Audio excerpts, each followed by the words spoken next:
Okay, so in this one, I want to talk about a lighting tool that I think is kind of underrated, especially by beginner filmmakers and videographers.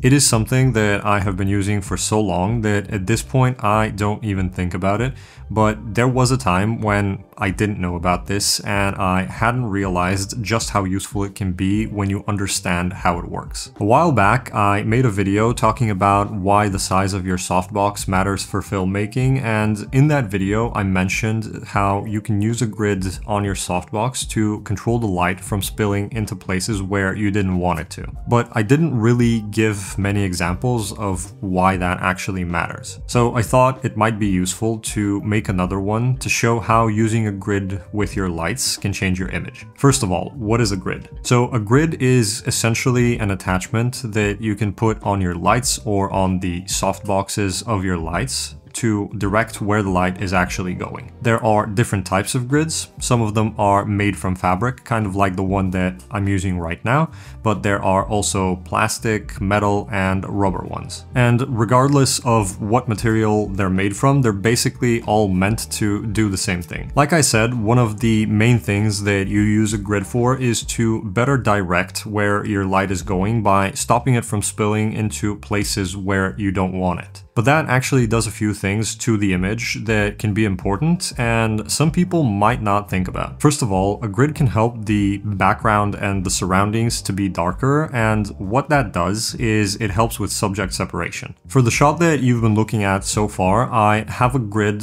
on my softbox that lets me keep the background darker so that I can stand out from it a bit more. And I'll show you a version of this same shot where all of the camera settings and the light settings are exactly the same, but there's just no grid on the softbox. So without a grid, everything is going to be a bit brighter in general because the grid itself affects the amount of light being output. But aside from that, you should be able to notice that the background is a lot brighter compared to when I have the grid on. And not only that, but the contrast ratio across the whole image is going to be lower because the amount of light on me is much closer to the amount of light on everything else in the frame. So if I put the two versions of this shot side by side, you should actually see how big of a difference the grid makes. I also want to quickly mention a few other things about these two shots, and the first one is that aside from the contrast ratio on the version without the grid being lower across the entire image, you can also notice that the contrast ratio on my face in general is a lot lower here than it is here. This is the version with the grid, this is the version without the grid,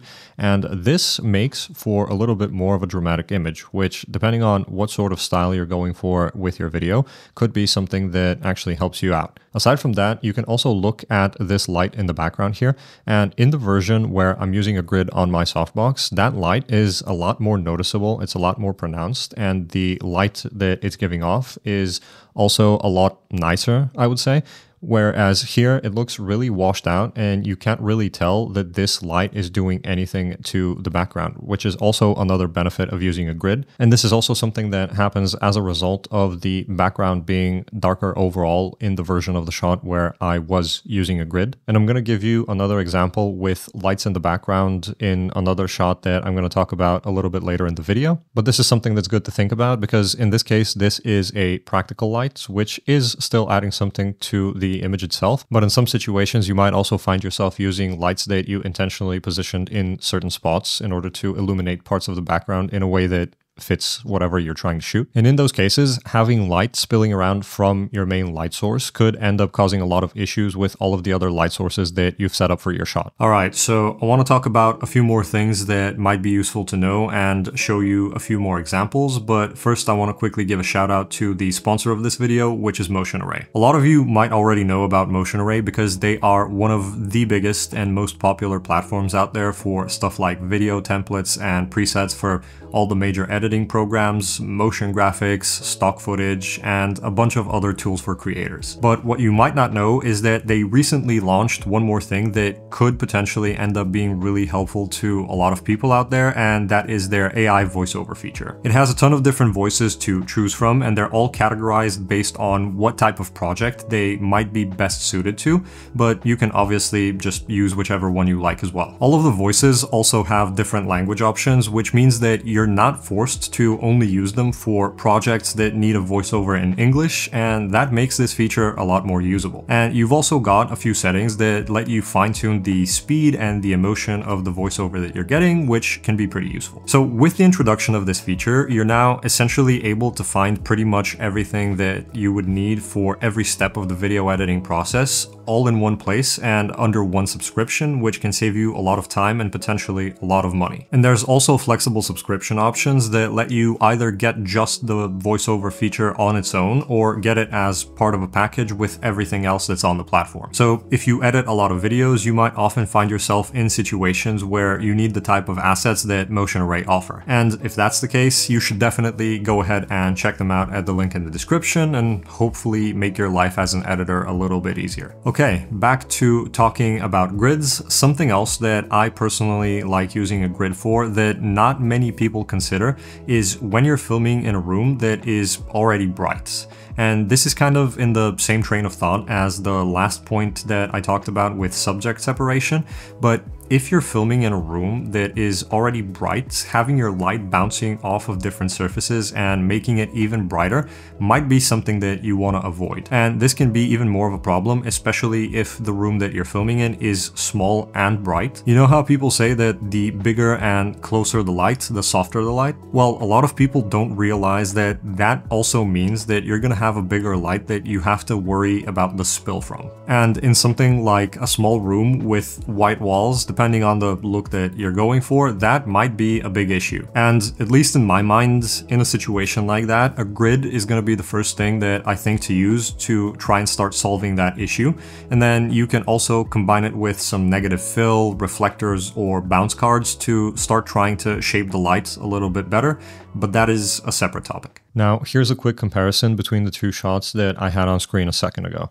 This is the version without the grid, and this is the version with the grid. We're going to start by looking at the version without the grid first, and again, you can clearly tell that this has lower contrast, which is also obvious in the waveform. So if I flip over to the version with the grid, you can see that this has more contrast. And aside from that, the version without the grid is also brighter, because like I said, the grid itself is also going to affect the amount of light that's being output by my light source. And for this specific shot, I wanted to go a little bit further back into the corner so that I can kind of recreate what it would look like if I was filming in a smaller space. So in this case, the walls that are on either side of me are also closer, meaning that any light that's bouncing off of them is going to have a bigger effect on how I look in the frame. And this is also a big part of the reason why this image has a lot less contrast than this one where I have the grid on my light. Because in this case, my key light is positioned at about a 45-degree angle from me on the left of the frame. And it is pointed towards me, but a lot of the light that's coming from it is also bouncing off of this white wall here, which fills in a lot of the shadows, but it also drops the contrast. And if you're going for a bit of a brighter look, that's not really a problem. It's actually something that could play in your favor. But if you're trying to make your image look more dramatic and have more contrast, then the version with the grid on the light is going to be the one that's closer to that. Like I already mentioned, there are no changes being done to any camera settings, any light settings, or the light position for that matter.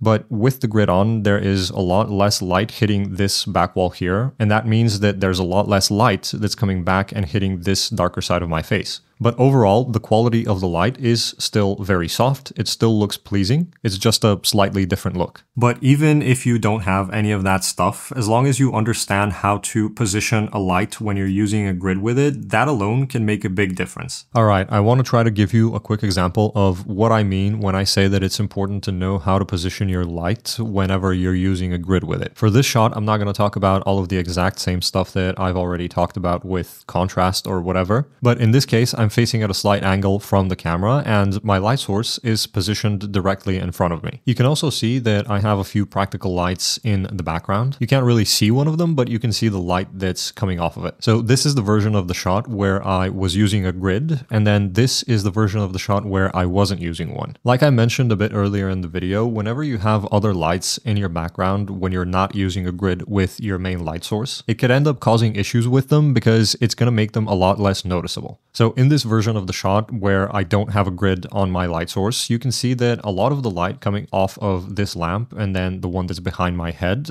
is barely visible. And if I'm trying to create the impression that this light in the corner here is the main one that's lighting me, you can probably tell that when I'm not using a grid on my actual main light source, it makes it a lot less believable that this light is the one that's lighting me. But if we go to the version with the grid, the light that is being cast by this practical and the practical behind me is a lot more noticeable. And now it's a lot more reasonable to say that it looks like this is the one that's lighting me. And I've obviously tried to match the temperature of my actual light source with these practicals to create that feeling. But I also want to point out this mirror that's next to me. So you can clearly see the wall that's closer to the darker side of my face. And in the version of the shot where I'm using a grid, this wall is also very dark. So this part of my face can also be darker. But if we go to the version where I'm not using a grid, you can see that most of the room behind me is also super bright. And that's sort of what kills the effect that this practical has in this version of the shot. All right, so I'm not going to tell you that using a grid is better than not using one or the other way around, because that wasn't really the point of this video.